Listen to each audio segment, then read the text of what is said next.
بسم اللہ الرحمن الرحیم۔ السلام علیکم ورحمۃ اللہ وبرکاتہ۔ امید ہے آپ سب بہت خیریت کے ساتھ ہوں گے۔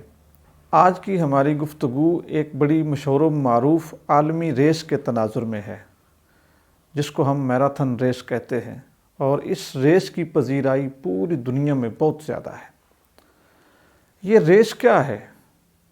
یہ تقریباً 42.195 کلومیٹر کی ایک ایسی ریس ہے جس میں ہر طبقہ فکر کے لوگ شریک ہوتے ہیں، ہر عمر کے لوگ شریک ہوتے ہیں، ہر رنگ اور نسل کے لوگ شریک ہوتے ہیں، ہر خطے اور علاقے کے لوگ شریک ہوتے ہیں، ہر مذہب اور ہر پیشے کے لوگ شریک ہوتے ہیں، اور اپنے مگن میں مست ہو کے اس ریس کا حصہ بنتے ہیں۔ اور دلچسپ بات یہ ہے کہ اس ریس میں کوئی ونر نہیں ہوتا، اس ریس میں کوئی کسی دوسرے کو شکست دینے کے لیے شریک نہیں ہوتا، اور اس ریس میں کسی کا کسی کے ساتھ کوئی مقابلہ نہیں ہوتا، بلکہ ہر ریس میں شریک شخص اپنی ذات سے مقابلہ کر رہا ہوتا ہے۔ اس کے اسی ویژن کی بنیاد پر اس ریس کو عالمی پذیرائی حاصل ہوئی، اور شاید آپ کو یاد ہو کہ اسی ویژن سے متاثر ہو کے سابق صدر پاکستان جنرل پرویز مشرف نے اس کا انعقاد پاکستان میں بھی کیا تھا۔ تو اس ریس میں جو لوگ شریک ہوتے ہیں وہ خود یہ بات بتاتے ہیں کہ جس وقت یہ ریس شروع ہوتی ہے تو آغاز میں بڑا جوش و خروش ہوتا ہے، انسان بڑی سپیڈ کے ساتھ چلتا ہے، لمبے لمبے قدم اٹھاتا ہے، تیز دوڑتا ہے، لیکن چند کلومیٹر کے بعد سانسوں کا تیز ہو جانا اور جسم کا تھک جانا، یہ چیزیں بندے پہ بڑی بھاری گزرتی ہیں، اور اس کا جسم ہی اسے اس چیز کے اوپر ابھارنا شروع کر دیتا ہے کہ اب تم بس کر دو، کافی ہو گیا، بہت دوڑ لیا تم نے، اب تم سے چلا نہیں جائے گا۔ لیکن بندہ پھر بھی تھوڑا تھوڑا دوڑتا رہتا ہے، چلتا رہتا ہے۔ جیسے ہی وہ راستہ 10 سے 15 کلومیٹر طے ہو جاتا ہے تو انسان اپنے ارد گرد دیکھتا ہے کہ کئی لوگ تھے جنہوں نے ریس شروع کی تھی لیکن وہ کھڑے ہو گئے، کوئی پانی پی رہا ہے، کوئی آرام کر رہا ہے، کوئی سائے کے نیچے کھڑا ہے، اور کوئی پیچھے کو پلٹ چکا ہے۔ تو بندے کا دماغ اسے کہتا ہے کہ تم کب تک تھکتے رہو گے؟ وہ دیکھو اس نے چھوڑ دی، وہ واپس جا رہا ہے، وہ بیٹھ گیا ہے، تم اپنے آپ پہ کیوں ظلم کرتے ہو؟ باز آ جاؤ اس ریس سے، بس کر دو۔ لیکن انسان پھر بھی کوشش کرتا رہتا ہے، دوڑتا رہتا ہے۔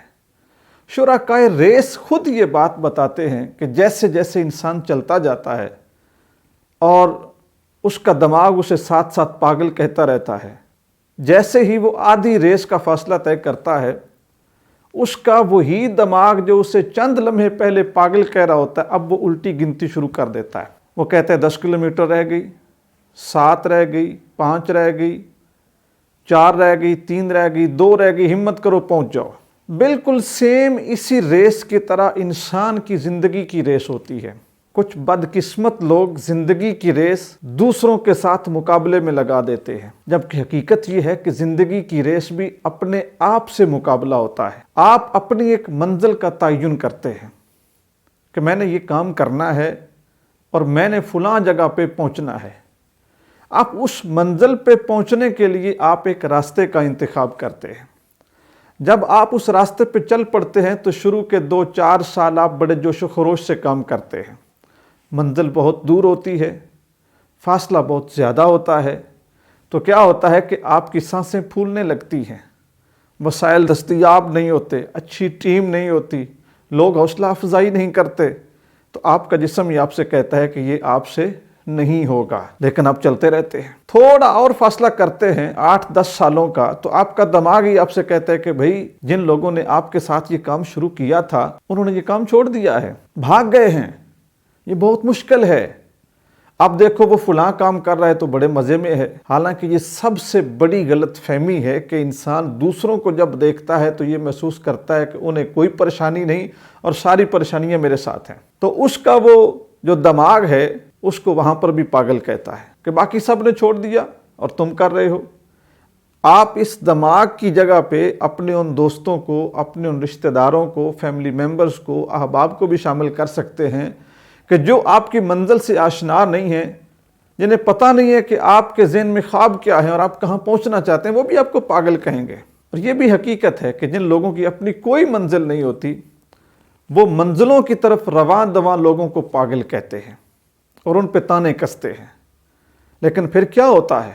آپ مشکلات، رکاوٹیں، تھکاوٹ سارا کچھ برداشت کر کے جیسے منزل کے نزدیک پہنچتے ہیں نا، اور آپ کی منزل 5-7 کلومیٹر رہ جاتی ہے، تو وہی دماغ اور وہی آپ کے دوست احباب جنہوں نے آپ کو پاگل کہا ہوتا ہے، وہی آپ کو سکسیس سٹوری کے طور پہ لیتے ہیں، وہی آپ کو شاباش دیتے ہیں، وہی آپ پہ کالم لکھتے ہیں، وہی آپ پہ شاعری کرتے ہیں، وہی آپ کو رول ماڈل کہتے ہیں، وہی آپ کی مثالیں دیتے ہیں، وہی کہتے ہیں کہ یہ شخص بھی ہمارے جیسا تھا لیکن اس نے کوشش نہیں چھوڑی اور آج منزل کے قریب پہنچ چکا ہے۔ تو دوستو، زندگی کی اس میراتھن کو جیتنے کے لیے کبھی بھی لوگوں کے ساتھ ریس نہ لگائیں، اپنی منزل کا تعین کریں، اپنے اہداف رکھیں، اپنے مقصد کو واضح کریں، اور پھر اپنے ہدف، اپنے مقصد اور اپنی منزل کی طرف جانے والے راستے کی تھکاوٹیں، رکاوٹیں، مشکلات، کانٹے، روڑے، سازشیں، ان سب کا مردانہ وار مقابلہ کرتے جائیں۔ ایک وقت آئے گا کہ منزل آپ کی قدم چومے گی، اور منزلیں انہی کے قدم چومتی ہیں، منزلیں ان کا ہی استقبال کرتی ہیں جنہوں نے ہر رکاوٹ اور ہر تھکاوٹ کو اپنے پاؤں کے نیچے مسلا ہوتا ہے۔ جو رکاوٹوں اور تھکاوٹوں کو زمین سے اٹھا کے دماغ پہ بٹھا لیں، وہ لوگ کبھی منزل آشنا نہیں ہوتے۔ خدا آپ سب کو زندگی کی خوشیوں سے سرفراز کرے اور آپ کو ہمیشہ خوش و کامران رکھے۔ السلام علیکم ورحمۃ اللہ وبرکاتہ۔